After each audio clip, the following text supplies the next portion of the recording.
ევროკავშირში სამხედრო შენგენის ზონის შექმნის იდეას უკვე 10 წელია, რაც განიხილავენ. თუმცა დისკუსიას ბიძგი უკრაინაში რუსეთის სრულმასშტაბიანი ომის დაწყებამ შესძინა. განსაკუთრებით ახლა, როდესაც ევროკავშირი თავდაცვითი შესაძლებლობების გაძლიერებაზე აქტიურად მუშაობას იწყებს და ევროპელი ლიდერები მომდევნო რამდენიმე წელში ნატოს წევრ სახელმწიფოსა და რუსეთს შორის შესაძლო სამხედრო დაპირისპირების შესახებ სულ უფრო მეტ საუბრობენ. We see very clearly that we are facing ნათლად ხედავთ რუსეთისგან მომდინარე საფრთხეს, კონვენციური სამხედრო აგრესიის საფრთხეს. რუსეთი ჩვენზე ბევრად მეტ იარაღს აწარმოებს. სამთვეში ისინი აწარმოებენ იმდენს, რისთვისაც ყველა ნატოს წევრ ქვეყანას, ამერიკის შეერთებული შტატებისა და კანადის ჩათვლით, 1 წელიწადი სჭირდება.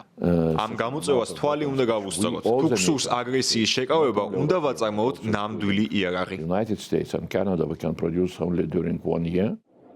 ანდრიუს კუბილიუსმა ხაზი გაუსვა დამოუკიდებელი თავდაცვის ინდუსტრიის შექმნის აუცილებლობასაც, რომლის ფარგლებში თუნდაც პარტნიორ ქვეყნებზე დამოკიდებულება მინიმუმამდე იქნება შემცირებული.